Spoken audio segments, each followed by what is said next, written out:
네, 안녕하세요. AI 서비스 자동화 공장 만들기 발표를 맡은 데이터 사이언스 팀 이준수입니다.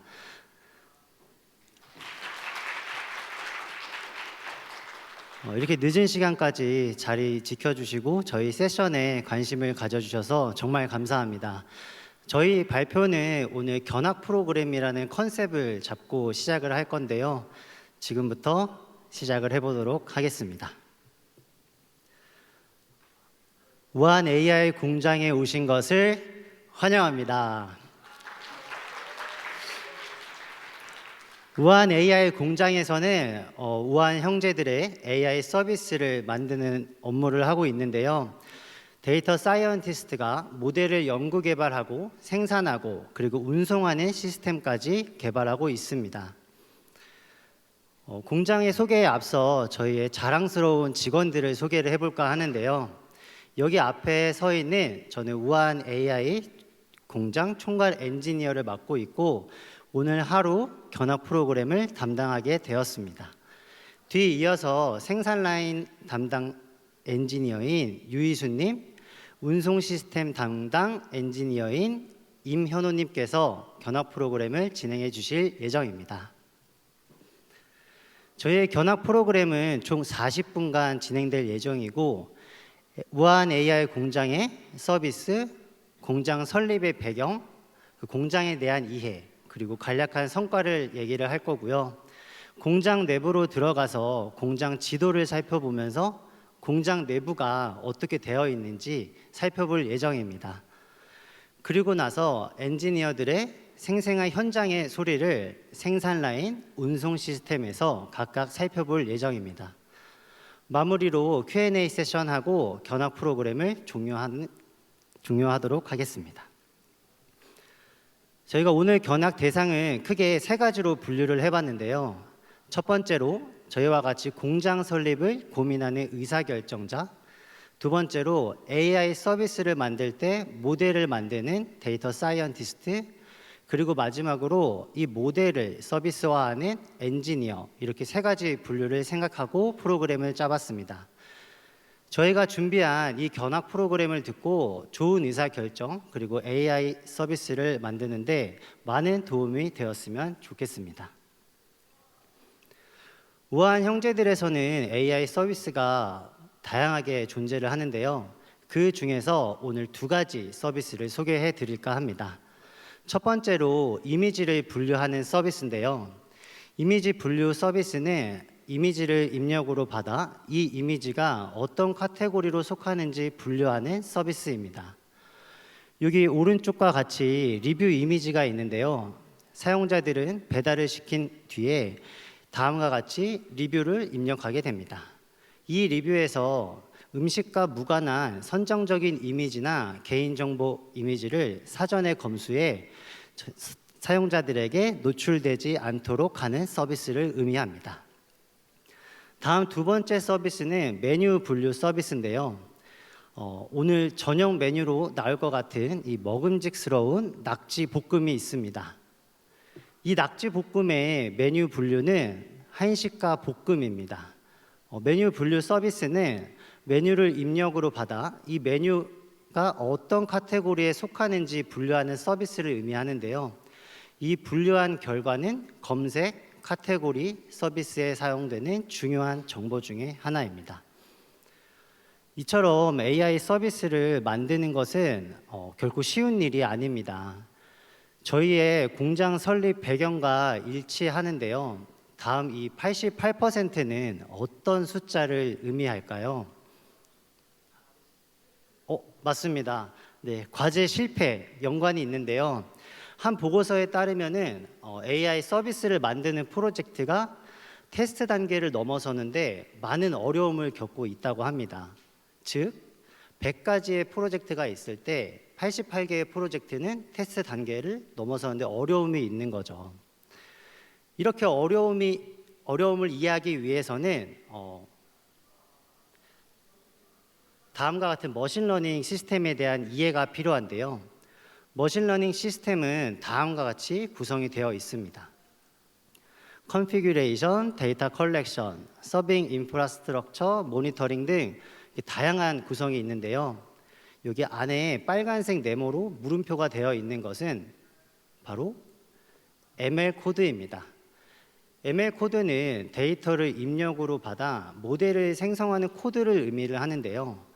머신러닝 시스템에서는 이 ML 코드가 중요하지만 다른 구성 요소가 없다면 이 ML 코드만을 가지고 서비스를 만든다는 것은 어려움이 있을 수밖에 없습니다. 또한 이런 AI 서비스를 만드는 프로세스에 대한 이해가 필요한데요. 다음 그림은 AI 서비스를 만드는 프로세스, 그리고 각각 프로세스에서 필요한 코드, 모델, 데이터를 그림으로 표시를 해봤습니다. 위에 AI 서비스를 만드는 프로세스를 설명을 드리면은 모델을 빌드하고 이 빌드된 모델을 반복적으로 실험을 합니다. 이렇게 실험을 한 모델들 중에서 성능이 좋은 모델을 선택하고 배포하고 모니터링을 하게 되는데요. 이러한 프로세스에서는 코드, 모델, 데이터를 입력으로 사용하고 모델, 데이터를 출력으로 생산하게 됩니다.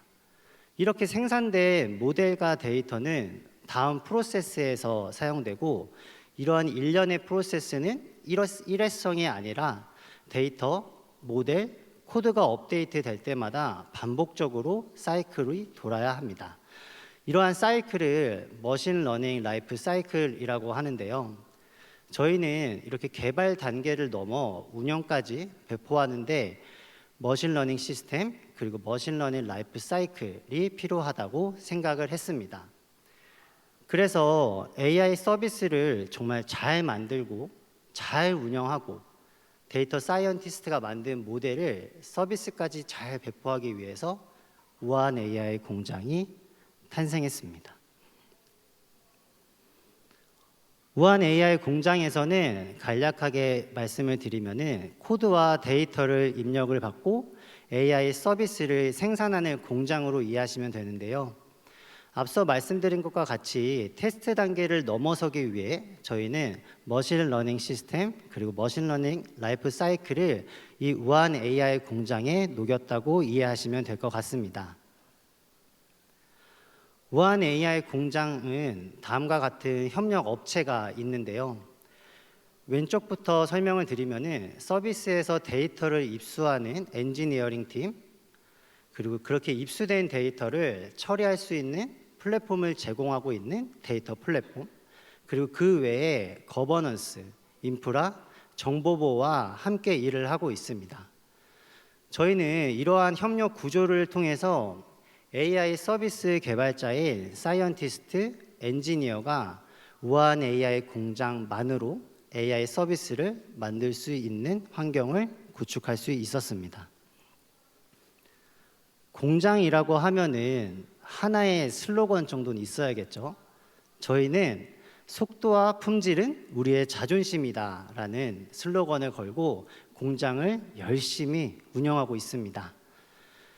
여기서 말하는 속도와 품질은 AI 서비스를 빠르고 품질 좋게 만드는 것을 의미를 하고요.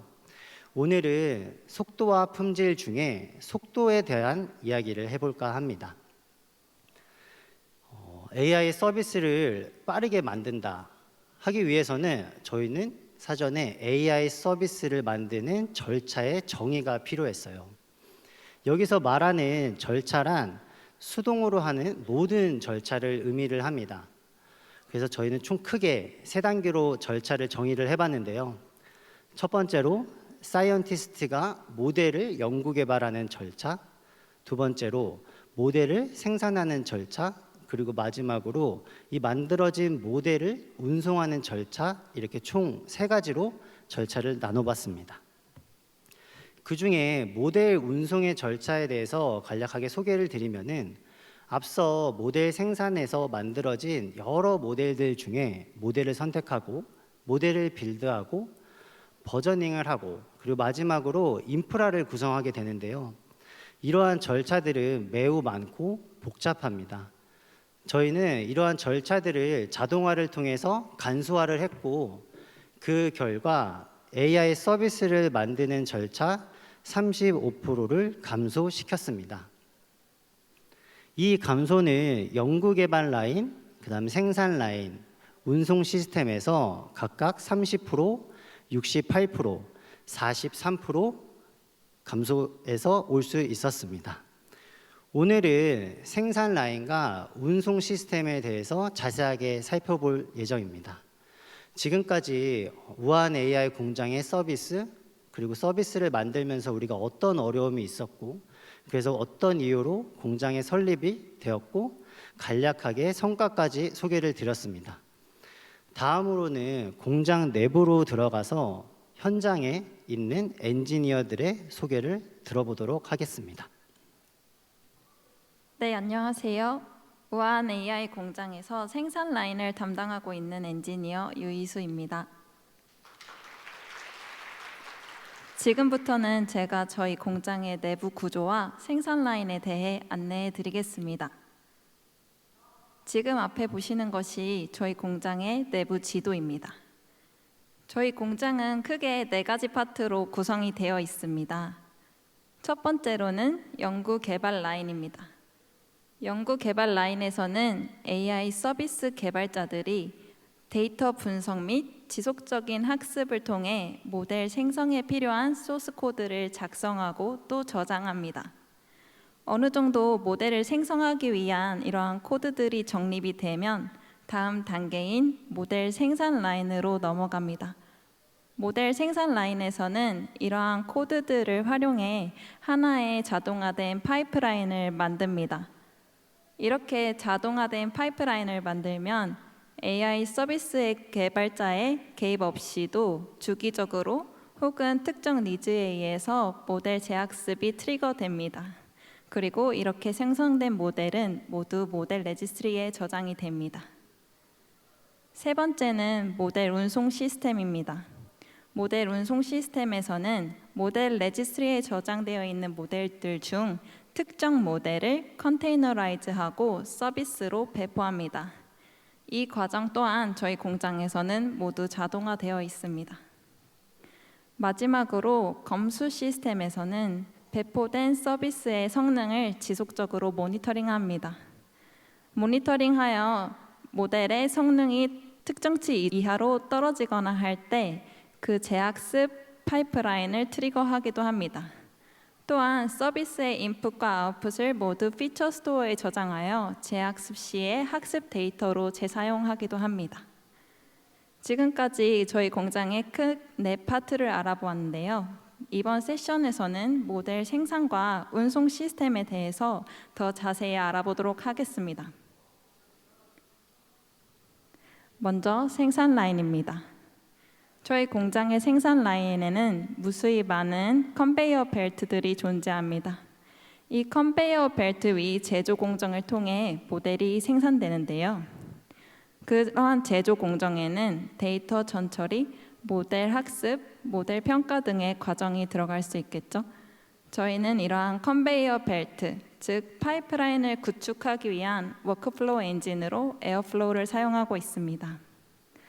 그리고 이러한 에어플로우 파이프라인을 더 빠르고 쉽게 구축하기 위하여 파이프라인 빌더라는 것을 도입했습니다. 이 파이프라인 빌더가 무엇인지 그리고 어떤 효과를 가져오는지에 대해서 앞으로 설명드릴 것입니다. 그 전에 파이프라인 빌더를 사용하지 않고 에어플로우 파이프라인을 기존에는 어떻게 정의하고 있었는지를 먼저 알아보겠습니다. 에어플로우에서는 기본적으로 파이썬 스크립트로 정적으로 태그를 정의합니다. 여기서 태그란 에어플로우에서 파이프라인을 의미하고요. 정적으로 태그를 정의한다는 것은 반복문이나 동적 생성 요소 없이 사전에 태그의 구조를 명시적으로 정의한다는 것을 의미합니다. 이러한 정적 태그 생성은 가끔은 단점으로 다가오기도 하는데요. 예를 들어 ML의 경우에는 워크로드 특성상 반복되거나 파라미터만 변경된 비슷한 작업들이 많은데 이때마다 코드 구문을 모두 복사하여 붙여넣어 사용해야 합니다. 이에 따라서 코드의 중복이 많아지며 가독성을 해치고 유지보수성 또한 낮추게 됩니다. 또한 마찬가지로 공통된 태그를 환경별로 설정만 조금씩 변경해서 사용하고 싶을 때도 같은 이유로 코드의 재사용성이 떨어지게 됩니다. 저희는 이러한 정적 태그 생성의 단점을 극복하고자 파이프라인 빌더라는 것을 도입했습니다. 파이프라인 빌더는 유저가 사전에 정의한 컨피그를 가지고 런타임에 파이프라인을 빌드해 태그 오브젝트를 생성하게 됩니다. 파이프라인의 빌더는 총 4단계로 이루어져 있습니다. 첫 번째는 유저가 컨피그를 작성하는 단계이고요. 두 번째는 그 컨피그를 가지고 컨피그 오브젝트를 빌드하는 단계입니다. 이 빌드된 컨피그를 가지고 세 번째 단계인 빌드 태그에서 실제 태그를 빌드하게 됩니다. 그리고 마지막으로 태그를 레지스터하는 단계가 있습니다. 먼저 첫 번째 컨피그를 작성하는 단계에 대해서 설명해 드리겠습니다. 저희는 컨피그를 작성하는 파일 포맷으로 야물을 채택하고 있습니다. 야물을 채택한 이유는 야물이 사람이 읽기 쉬우면서도 여러 언어의 자료 구조와 자연스럽게 매핑되어 요즘날 많이 선호되는 데이터 직렬화 언어이기 때문입니다. 앞에 보시는 예제 컨피그도 같이 살펴보겠습니다. 먼저 파이프라인 베리어블이라는 필드가 있는데요. 이 필드에는 태그 전반에 걸쳐 자주 사용되는 값을 변수로 정의할 수 있습니다.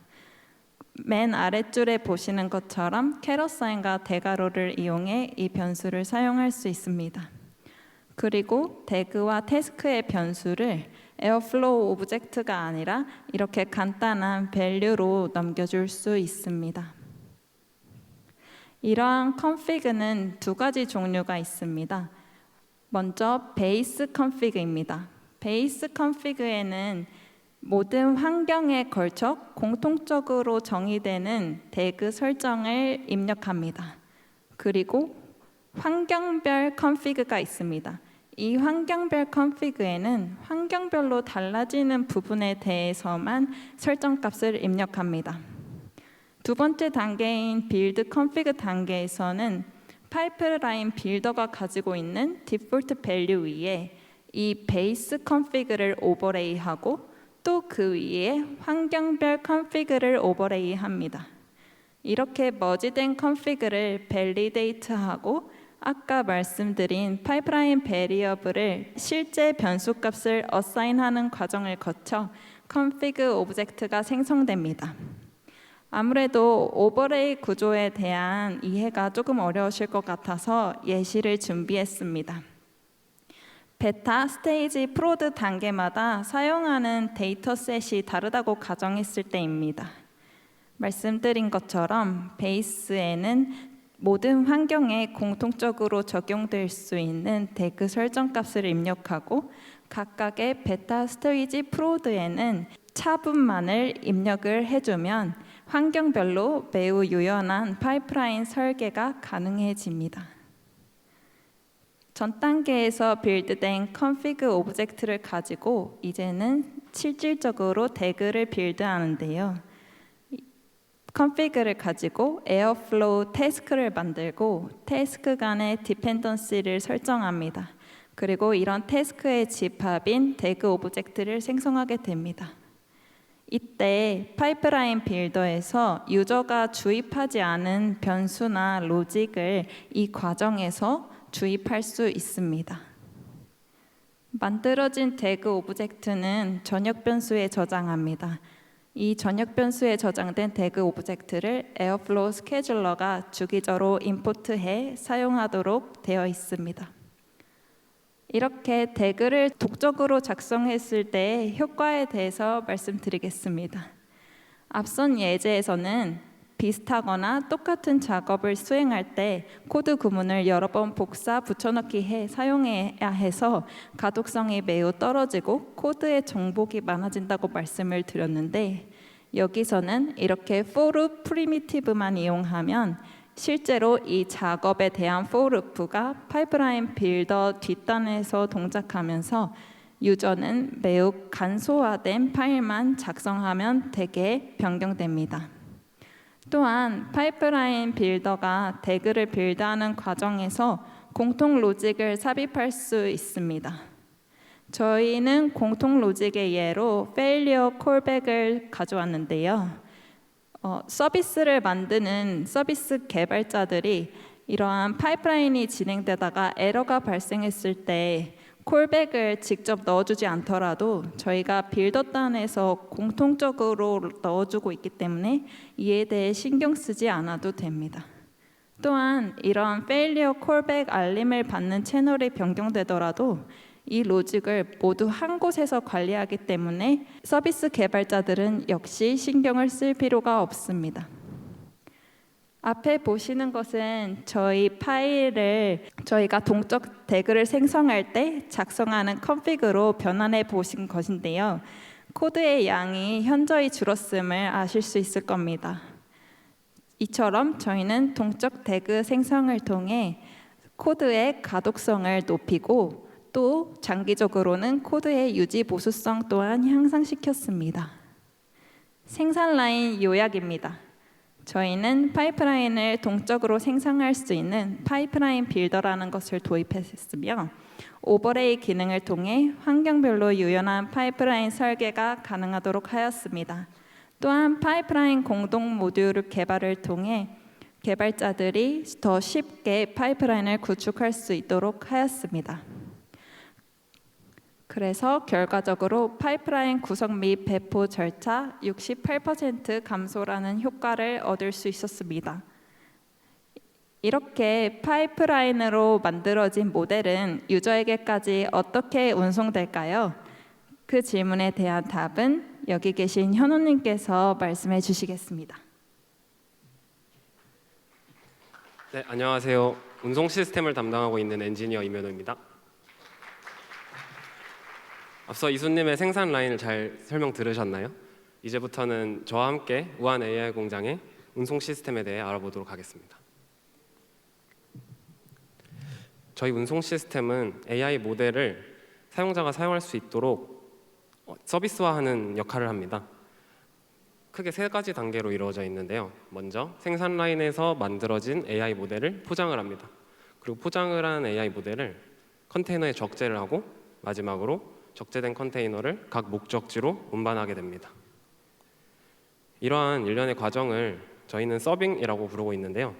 서빙이란 AI 모델을 사용자가 사용할 수 있도록 API 형태로 제공하는 것을 의미합니다. 각 단계를 보면 먼저 셀렉트 모델 단계에서는 모델 레지스트리로부터 어떤 모델을 서빙할지 선택을 하게 됩니다. 그리고 빌드 단계에서 이 선택한 모델을 서빙 환경으로 구성할 수 있게 만들어주고 마지막 디플로이 단계에서는 이 서빙 환경을 실제 환경에 배포를 하게 해줍니다. 그런데 이제 모델이나 코드가 변경이 될 때마다 이런 작업들이 계속 반복적으로 이루어져야 돼요. 만약에 예를 들면 저희만 봐도 매일 굉장히 많은 수많은 데이터가 들어오고 있고 이에 맞춰서 데이터를 이용해 계속 학습을 진행해야 되는데 이럴 때마다 불필요하게 반복적인 작업이 계속 이루어져야 되는 거죠.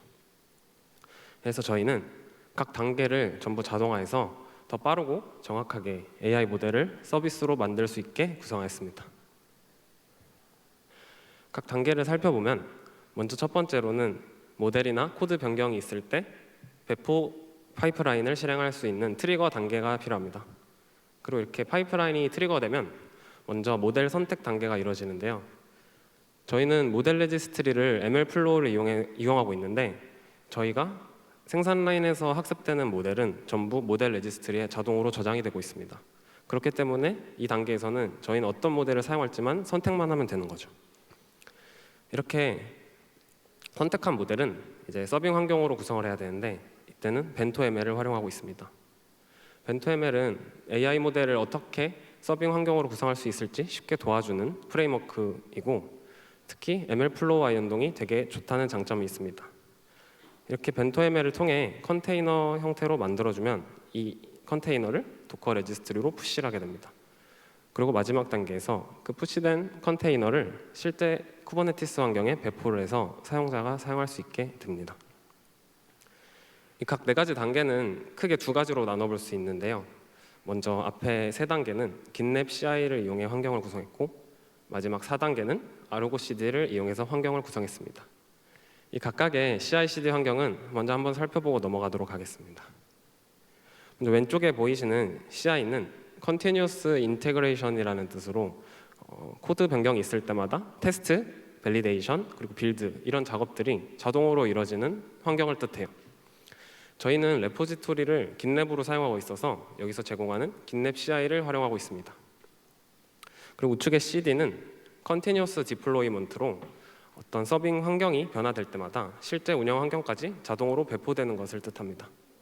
저희는 아르고 CD를 이용해서 CD 환경을 구성했는데 아르고 CD는 여러 서비스를 배포하는 데 필요한 명세들을 기수로 관리한다는 특징이 있습니다. 다음부터는 각 단계를 순차적으로 한번 알아보도록 하겠습니다. 먼저 트리거 단계인데요. 저희는 각 서비스별로 여러 CI 파이프라인을 실행을 해야 됩니다. 이때 좌측에 보이시는 것처럼 깃랩 CI의 Parallel Matrix라는 컴포넌트를 활용합니다. 이 컴포넌트는 여기에 이제 리스트 변수를 넣어주게 되면 그 값을 이용해 여러 개의 파이프라인을 생성할 수 있게 해줍니다. 그런데 이때 이 어떤 값을 넣어주냐면 우측에 보이시는 것처럼 파이썬 스크립트를 이용해 그 변수를 넣어주게 됩니다. 이때 디렉토리에서 서비스명을 다 전부 불러온 후 그 값을 넣어주게 되면 동적으로 그 각 서비스마다 파이프라인이 생성되는 거죠. 이렇게 구성할 수 있는 이유는 저희가 하나의 레포지토리에서 여러 개의 서비스를 모두 관리하고 있는 모노레포 방식을 사용하기 때문입니다. 이렇게 하게 되면 각 서비스가 추가되거나 삭제될 때마다 별도로 CI 환경을 구성하거나 수정할 필요가 없이 동적으로 생성된다는 장점이 있습니다. 다음은 모델 선택 단계인데요. 앞서 말씀드린 것처럼 모델 레지스트리를 MLflow로 사용하고 있습니다. 우측에 보이시는 게 모델 레지스트리의 화면의 예시인데요. 이제 어떤 모델이 여러 버전이 있을 거고 이 버전 중에 어떤 모델을 사용하는지를 우측에 보이시는 것처럼 스테이지를 프로덕션으로 설정한 것으로 이용하고 있습니다. 이렇게 하게 되면 다음 단계에서는 모델 레지스트리에서 프로덕션 스테이지인 모델만 사용하면 되게 구성할 수 있습니다. 이때 모델을 선택하는 방식에는 크게 두 가지가 있는데 먼저 가장 최근에 학습된 모델을 선택하는 방식입니다. 예를 한번 들어보면 그저께, 어제, 오늘 이렇게 매일 학습되는 경우에는 오늘 학습된 모델을 사용하는 것입니다. 그리고 두 번째로는 가장 성능이 좋은 모델을 선택하는 건데요. 이때는 밸리데이션 값을 이용해서 비교하고 성능이 가장 좋은 모델을 선택하는 겁니다. 이 외에도 여러 가지 방법이 있을 수도 있는데 저희는 데이터나 모델의 특성에 따라서 크게 이 두 가지 중 하나의 방식을 선택하여 모델을 선택하고 있습니다. 이렇게 선택한 모델을 이제 벤토ML을 이용해서 컨테이너라이즈를 빌드 컨테이너 단계를 거쳐서 도커 이미지를 생성하게 됩니다. 이때에는 벤토ML 빌드에 필요한 여러 컴포넌트들을 체크하고 밸리데이션하는 로직을 CI에 넣어서 자동화하여 정상적으로 벤토ML이 빌드될 수 있게 도와주고 있습니다. 이렇게 생성한 도커 이미지를 이제 도커 레지스트리로 업로드를 하게 됩니다. 이때 저희는 태그 사용 방식을 고정 태그로 사용하고 있습니다. 예를 들면 베타 환경에서는 베타라는 태그를 사용하고 운영 환경에서는 프로덕션이라는 태그를 사용합니다. 근데 혹시 모르는 상황을 대비해 롤백을 해야 되는 경우도 있기 때문에 빌드되는 날짜도 추가해서 같이 사용하고 있습니다. 근데 이뿐만 아니라 이제 1.0, 2.0 이런 시멘틱 버전도 지원을 해야 되기 때문에 현재 개발 중에 있습니다. 이제 마지막으로는 쿠버네티스에 배포하는 단계인데요. 저희가 앞서 말씀드린 것처럼 아르고 CD 환경을 이용하고 있는데 그 중에서도 헬름 차트를 활용하고 있습니다. 이 헬름 차트는 이 서빙을 배포하는 데 필요한 여러 명세들을 공통적인 부분을 미리 정해놓고 우측에 보이시는 것처럼 노란 부분, 즉 서비스별로 다른 부분은 그 서비스별로 다른 부분만 정의하게 됩니다. 이렇게 되면 매번 서비스를 추가할 때마다 불필요한 명세를 정의할 필요가 없다는 장점이 있습니다. 예를 한번 들어보겠습니다. 각 서비스별로 API를 호출하는 주소를 다르게 줘야 될 텐데 이때 화면에 보이시는 것처럼 호스트의 값에 API 주소만 적어주면 이제 다른 명세는 적어주지 않아도 쉽게 서비스를 관리할 수 있다는 장점이 있습니다.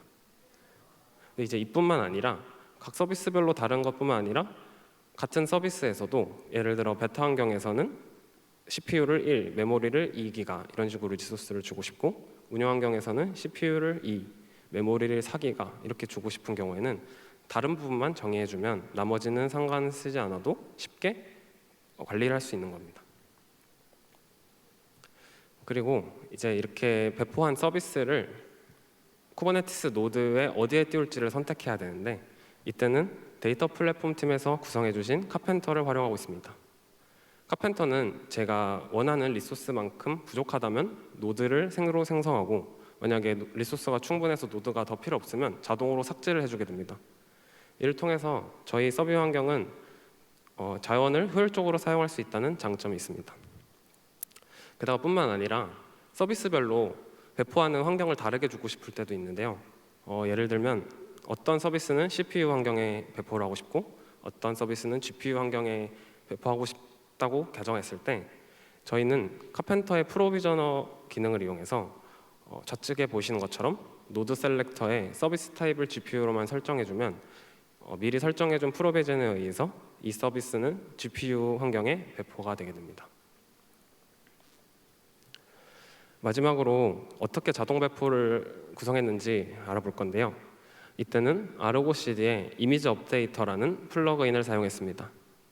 이 이미지 업데이터는 도커 레지스트리를 계속 지속적으로 바라보면서 도커 이미지의 태그, 해시 등을 계속 변화를 감지합니다.